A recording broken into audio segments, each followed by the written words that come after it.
Hi, I'm John Green. Welcome to my salon. This is Mental Floss. And did you know that Rudolph the Red-Nosed Reindeer was originally created to be a free storybook given to department store shoppers? That's right. If you did your holiday shopping at Montgomery Ward Department Store in 1939, you'd get a Rudolph book along with your purchase. So before he became a hit song in 1949, Rudolph was just a promotional tool. I wonder if that's why all the other reindeer called him Sellout. And that's the first of many winter holiday, basically Christmas, Hanukkah, and Kwanzaa, tradition origins that I am going to share with you today.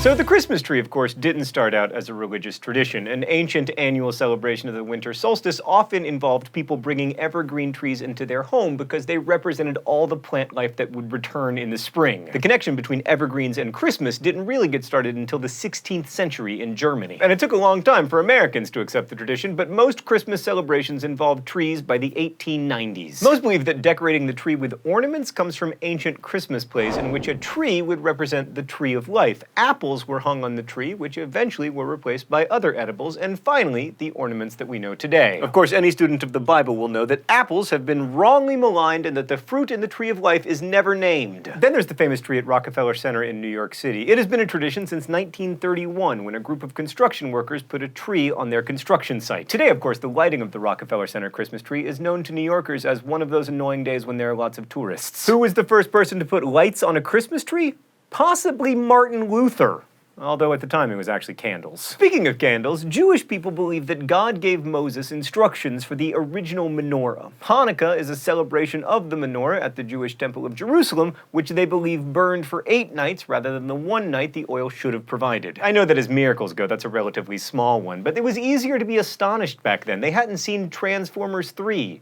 Which is truly astonishingly bad. The menorah actually inspired the founder of Kwanzaa, Dr. Milena Karenga. Similar to Hanukkah celebrations, Kwanzaa involves lighting 7 candles on a kinara over the course of a week. Kinara means candle holder in Swahili, and in this case, the candles are meant to symbolize the 7 principles of African heritage. The name Kwanzaa also comes from Swahili, in which matunda ya Kwanzaa means first fruit, and I will remind you, mispronouncing things is my thing. Karenga was inspired by the first fruit festivals that took place in Africa, leading him to create his celebration of African-American culture in 1966. What's the connection between holly and the holidays? Meredith. I told you, no puns! Anyway, holly was considered a powerful object long before it had anything to do with the winter holidays. In fact, some ancient Europeans thought it even had the ability to protect places from lightning. But Christians probably took this tradition from the Romans, who hung holly during the festival of Saturnalia. Speaking of Saturnalia, that festival gave us a lot of the Christmas traditions that we know today. For example, the custom of gift-giving. And then in the 4th century, Pope Julius I chose December 25th to celebrate the birth of Christ so that the celebration would compete with Saturnalia while also stealing many of its traditions. Once the date was set as December 25th, the 4th century also saw the emergence of carols, which started out as church-endorsed Latin hymns. Whereas today, of course, Christmas caroling marks the only socially acceptable occasion for strangers to come to your home and threaten to deck your halls. Carols didn't really become beloved, I mean, if you consider them beloved, until St. Francis of Assisi created the first nativity scene in 1223. The story goes that he set up a manger along with a real-life ox and donkey and then preached next to it. The tradition took off, and he encouraged celebration and singing to occur in people's native languages rather than just Latin,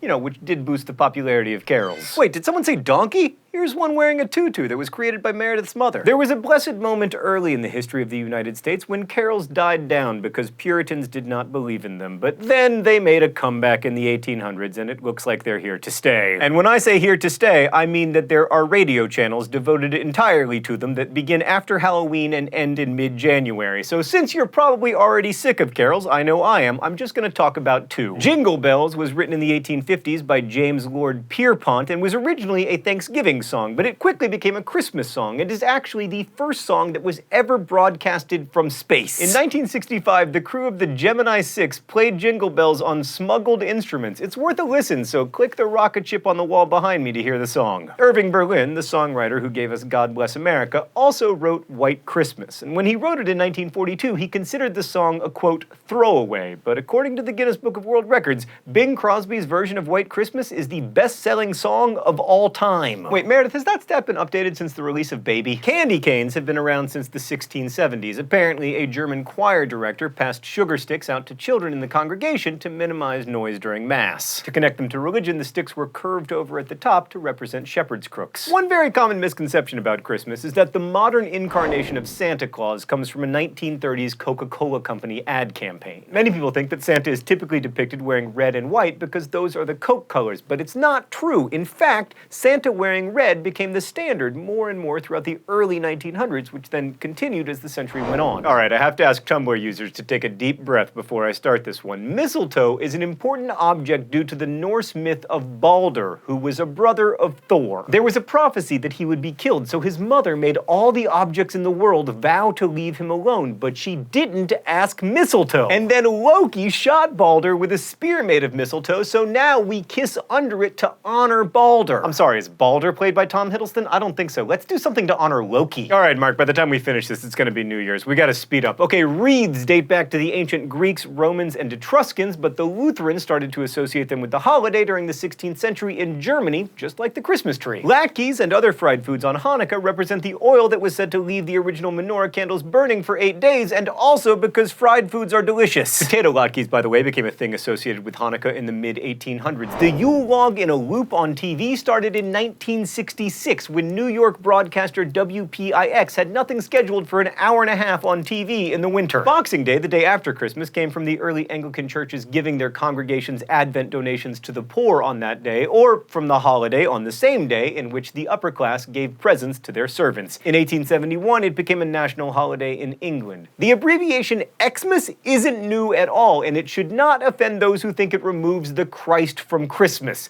The X is a reference to a Greek letter, X, which is pronounced chi, and is the first letter in the word for Christ. Christmas cookies have been around since medieval Europe, but North American kids have been leaving cookies and milk for Santa since about the 1930s. Many believe, in fact, that this had something to do with the Great Depression and teaching naughty kids to be more generous. The first holiday movies date back to 1897, with short films like Santa Claus Filling Stockings and Visit of St. Nicholas. Of course, the genre was eventually perfected by Tim Allen in The Santa Claus, and more importantly, The Santa Claus Part 2. Mark just informed me that there is in fact a third Santa Claus movie, so I know what I'm doing after this video's over. Practicing Judaism was outlawed by the Greeks during the 2nd century, so Jewish people invented the dreidel to mask the fact that they were secretly studying the Torah, which is why it's still played today. And lastly, we return to the salon so that I can share that it's believed that Hanukkah gelt originated in Poland during the 17th century, where parents gave their children money to give to their teachers. Chocolate gelt replaced money in the 1920s when the Lofts Candy Company started producing candy coins. Thanks for watching Mental Floss here on YouTube, which is made with the help of all of these nice people. Every week we endeavor to answer one of your mind-blowing questions. This week's question